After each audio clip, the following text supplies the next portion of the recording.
Halo anak-anak, kita akan memulai pembelajaran kita melalui video ini.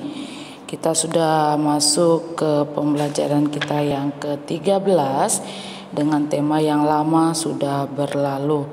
Jadi kita sudah masuk pembelajaran 13 dan kita akan mulai pembelajaran kita melalui video ini. Baik, sebelum kita mulai, kita akan mengawalinya dengan berdoa. Mari kita berdoa. Tuhan Yesus, terima kasih buat anugerah-Mu, terima kasih buat kebaikan-Mu yang Kau berikan bagi setiap kami, di mana anak-anak-Mu akan belajar dalam pembelajaran 13 melalui video ini. Biarlah Tuhan yang akan memberkati, memberikan hikmat, sehingga setiap anak-anak-Mu yang menonton video ini, mereka bisa mengerti dalam pembelajaran ke-13 ini. Terima kasih Yesus, hanya dalam nama Tuhan Yesus kami berdoa, amin. Nah baik, sebelum kita masuk dalam materi kita akan literasi. Anak-anak akan literasi dan membaca dari Roma pasal 6 ayat 13. Roma pasal 6 ayat 13 bunyinya, dan janganlah kamu menyerahkan anggota-anggota tubuhmu kepada dosa untuk dipakai sebagai senjata kelaliman, tetapi serahkanlah dirimu kepada Allah sebagai orang-orang yang dulu mati, tetapi yang sekarang hidup. Nah, jadi literasi hari ini mengingatkan setiap anak-anak, ayo gunakan anggota tubuhnya untuk memuliakan nama Tuhan, menggunakan anggota tubuhnya yang menyenangkan hati Tuhan, yang Tuhan senang. Oke, agar apa? Agar kita tidak lagi jatuh ke dalam dosa, atau agar kita tidak lagi menyakiti hati Tuhan. Karena yang sekarang anak-anak sudah hidup menjadi manusia baru. Baik, kita masuk materi kita. Dalam pembelajaran 13 ini, materi kita terdiri dari 3, yaitu yang pertama tentang menjadi manusia baru adalah karunia Allah bagi kita, yang kedua tentang Kristus dan pengorbanannya, dan yang ketiga faktor-faktor penting citra diri manusia baru. Nah, yang lama sudah berlalu. Jadi 3 hal ini menjadi materi kita untuk pembelajaran 13. Baik, kita masuk dalam materi pertama, menjadi manusia baru. Nah, menjadi manusia baru adalah karunia Allah bagi setiap manusia. Karena menjadi manusia baru itu berarti kita memulai kehidupan di dalam Yesus Kristus, yaitu masuk dalam kehidupan yang baru. Nah, hidup baru itu berarti suatu keadaan kehidupan yang sudah berubah, tidak sama seperti sebelumnya. Nah, ini ya, sesuai dengan materi bagian A, menjadi manusia baru. Nah, ketika anak-anak sudah menjadi manusia baru, berarti anak-anak memiliki kehidupan yang berubah, tidak sama seperti manusia yang sebelumnya.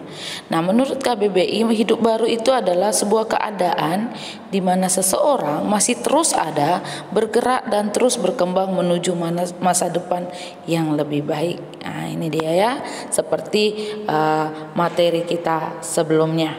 Jadi menjadi manusia baru itu bukan sekedar kesadaran diri, tetapi melainkan karya Allah itu sendiri. Kita tidak bisa menjadi manusia yang baru tanpa pertolongan Allah.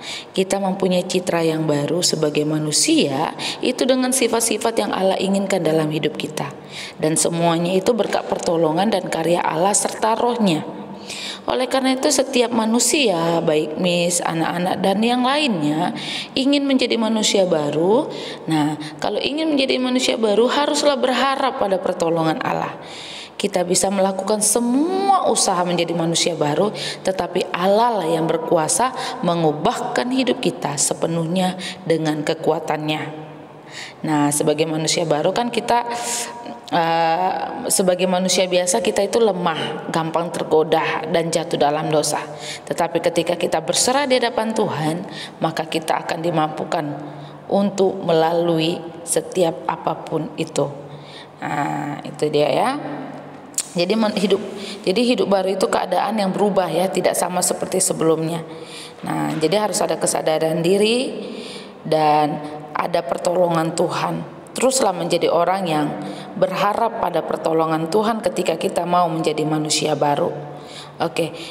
Nah, bagian B, Kristus dan pengorbanannya. Melalui karya pengorbanan Kristus, manusia itu sudah jatuh dalam dosa. Artinya rusak citra atau gambarnya yang rusak. Nah, gambar atau gambar atau citra yang rusak itu dikembalikan pada rencana Allah yang semula, yaitu keselamatan. Roma pasal 3 ayat 23 sampai 24. Karya penebusan Yesus Kristus itu adalah usaha dan proses pemulihan citra diri manusia yang dikerjakan Allah sendiri bagi kita. Jadi Allah bekerja memulihkan manusia yang tadinya citra dan gambar diri itu yang rusak dipulihkan. Nah, akibat pemulihan itu adalah manusia diperdamaikan kembali dengan Allah, Sang Pencipta kita. Jadi yang dahulunya jauh dan rusak telah menjadi dekat, sehingga tidak ada lagi jurang pemisah seperti yang dikatakan dalam Kolose 1 ayat 20 sampai 22. Nah, menjadi manusia baru itu berarti kembali menjadi anak-anak Allah yang memiliki citra. Nah, memiliki citra diri Allah di dalam diri manusia tersebut. Nah, ini ya. Jadi kembali citra diri Allah ketika kita menjadi manusia baru. Baik. Nah, kita masuk ke materi yang ke C, faktor-faktor penting citra diri manusia. Nah, jadi ketika kita menjadi manusia baru, itu ada faktor-faktor yang akan kita alami. Pertama, kita akan memiliki dasar atau pondasi keimanan yang kuat dan benar. Yang kedua, kita akan memiliki cara hidup yang benar. Dan yang ketiga, kita dapat melakukan fungsinya sebagai manusia yang baru dengan maksimal. Nah, kita maksud yang ke faktor yang pertama, fondasi yang kuat dan benar. Nah, faktor ini itu berbicara mengenai dasar keimanan kita yang harus dibangun pada fondasi yang percaya kepada Yesus Kristus. Nah, ini ya. Jadi kepercayaan yang benar itu hanya kepada Yesus Kristus. Nah, Tuhan Yesus mengajarkan dan memberitahukan hal ini kepada kita lewat firman-Nya. Nah, dia memakai gambaran sebuah rumah yang didirikan di atas fondasi yang kokoh. Di atas fondasi tersebut kita akan mendirikan rumah yang seharusnya kokoh dan kuat. Dan Tuhan Yesus adalah satu-satunya fondasi yang kokoh dan kuat. Dan apabila kita mencoba untuk mendirikan rumah iman kita di atas sesuatu yang lain, bahkan dalam rangka upaya karena diri kita sendiri untuk mencari perkenanan Allah, rumah kita ini dibangun, tapi tetap saja tidak akan mampu menahan beratnya kehidupan dunia ini. Jadi dengan kata lain, Tuhan Yesus itu hanya dialah sebagai fondasi iman kita. Maka kita tidak akan tidak ada kekuatan apapun yang dapat mengalahkan kita. Nah, ketika kita menaruh dasar percaya kita kepada Yesus Kristus, itu berarti kita harus bersedia meninggalkan kemanusiaan yang lama. Sifat karakter yang tidak baik atau yang kurang baik itu harus kita kubur dalam-dalam. Ingat, fokus pertumbuhan kita haruslah tertuju kepada Kristus dan kebenarannya semata. Nah, dalam Matius 6 ayat 33, carilah dahulu kerajaan Allah. Nah, ya, maka segalanya akan ditambahkan kepadamu, ya. Baik. Kita masuk ke faktor yang kedua, cara hidup yang benar. Ketika kita menjadi manusia baru, maka otomatis akan ada roh yang baru di dalam diri kita. Nah, ya, roh ini adalah roh yang serupa dengan Kristus. Roh itu akan membuat kita, dampaknya ya, dampak akan roh Kristus ini. Roh itu akan membuat kita dapat memanggil Dia Bapa. Nah, jadi manusia lama kita itu sudah disalibkan bersama dengan Kristus di atas kayu salib. Nah, itu ya. Tapi banyak sekarang, sayang sekali, banyak di antara orang-orang yang percaya yang sudah menjadi manusia baru tetapi masih hidup dalam cara kehidupan yang lama. Nah, Roma 12 ayat 2 mengatakan, janganlah kamu menjadi serupa dengan dunia ini, tetapi berubahlah oleh pembaruan budimu, sehingga kamu dapat membedakan manakah kehendak Allah, apa yang baik, yang berkenan kepada Allah dan yang sempurna. Nah, yang kedua, kita akan memiliki sikap, perkataan, perbuatan seperti Kristus. Nah, itu dampak dari roh Kristus. Dan yang ketiga, kita tidak akan hidup dalam kedagingan. Kenapa? Karena kita itu tidak akan lagi menuruti keegoisan diri kita, kemalasan kita, ketamakan kita, iri hati kita. Nah, kita tidak boleh lagi. Dan kita tidak boleh lagi mendapatkan tempat di dalam hati dan hidup kita, tetapi hanya Yesuslah yang menjadi tujuan kita. Nah, ini dia ya, cara hidup yang benar ya. Lalu materi yang ketiga yaitu fungsi sebagai manusia baru yang dilakukan dengan maksimal. Roma pasal 6 ayat 13 berbicara tentang anggota tubuh kita yang harus dipersembahkan kepada Tuhan. Jadi saat kita menjadi manusia baru, itu berarti kita akan mempersembahkan tubuh kita sebagai persembahan yang hidup dan memaksimalkan fungsinya untuk memuliakan Tuhan. Menjadi yang kedua, itu kita juga bisa menjadi saksi Kristus dalam seluruh kehidupan kita. Menjadi saksi Kristus lewat semua yang kita punya. Nah, itu ya. Nah, lebih daripada itu, setiap kita adalah anggota Kristus dan Tuhan Yesus adalah kepalanya.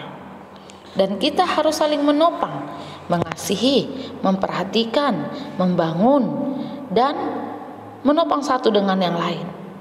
Nah, dalam hal identitas kita sebagai sesama anggota tubuh Kristus, pernah nggak kita sadar bahwa seringkali kita mengalami pergesekan atau kita mengalami permasalahan dengan teman-teman. Nah, banyak orang yang percaya namun saling berkelahi. Nah, saling menjatuhkan, tidak rukun. Nah, ini dia, saling menjelekkan. Nah, apa yang terjadi? Itu karena merasa lebih. Nah, kita merasa kita lebih dari yang lain. Sehingga apa? Sehingga mereka pun menjadi sangat individualistis, yaitu berpusat pada dirinya sendiri, mengeklusifkan, eksklusif ya. Jadi membuat diri kita lebih istimewa dan menganggap yang lain rendah atau meremehkan yang lain. Nah, agar terhindar dari perpecahan dan bisa menciptakan kesatuan di antara kita dan teman-teman, kita harus memiliki beberapa sikap yang harus kita kembangkan. Apa saja itu? Saling membutuhkan, nah, saling mendorong, saling menguatkan, mendoakan. Nah, tentu saja kita akan merasa nyaman jika kita berada dalam komunitas tersebut. Nah, jika kita memiliki teman-teman yang mendoakan kita, itulah yang akan menjadi hal sehingga kita bisa menjadi satu di dalam tubuh Kristus. Nah, itu ya. Nah, karena apa? Karena Tuhan menciptakan manusia itu sebagai makhluk sosial. Artinya adalah kita tidak dapat hidup sendiri tanpa orang lain. Nah, jadi kita akan selalu membutuhkan orang lain. Kita akan butuh kerjasama dengan orang lain. Nah, dan sesama anggota tubuh Kristus. Dengan demikian kita mampu menjalankan fungsi sebagai salah satu anggota tubuh Kristus dengan maksimal. Berusahalah ya menjadi sungguh-sungguh, berusahalah dengan kesungguhan agar kita menjadi manusia baru yang berkenan kepada Tuhan. Baik, kita masuk dalam penjelasan teks Alkitab. 1 Korintus pasal 3 ayat 11 sampai 15. Kitab ini ditulis oleh Paulus dan ditujukan kepada jemaat di Korintus karena adanya selisih paham. Nah, ya. Dan tujuan kitab ini untuk menegur. Paulus meletakkan dasarnya adalah Kristus, sehingga Kristuslah yang seharusnya menjadi dasar fokus jemaat, bukan yang lain. Karena apa? Karena Kristuslah yang harusnya menjadi dasar penting untuk sebuah bangunan. Nah, ya. Nah, kata meletakkan dalam bahasa Yunani di ayat yang ke-11 itu merupakan kata kerja yang artinya satu untuk selamanya.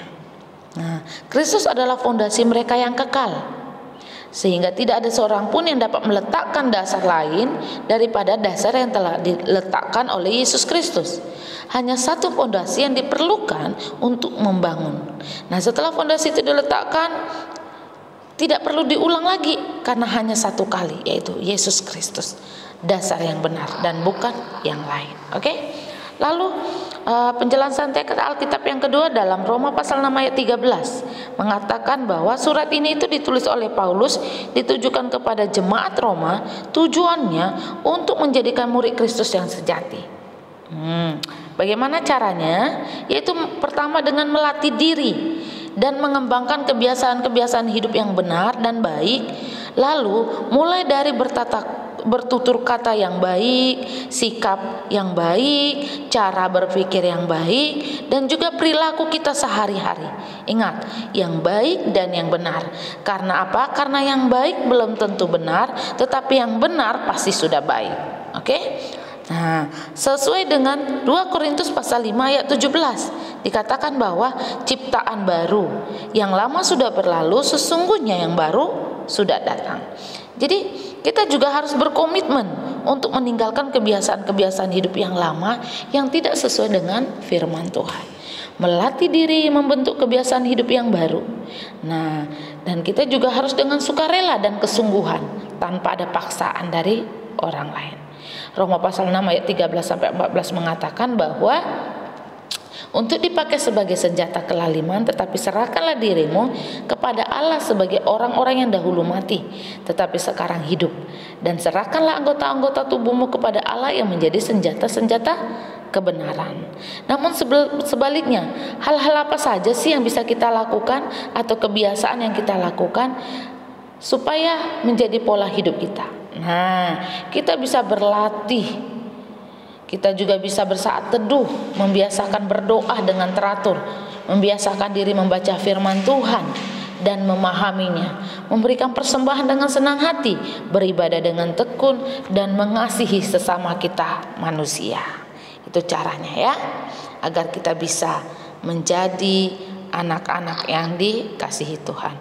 Oke, dalam pembelajaran 13 ini ada tugas yang akan Miss berikan kepada anak-anak yang dikerjakan, yaitu yang pertama, kerjakan kegiatan 3 dalam buku Pak halaman 195.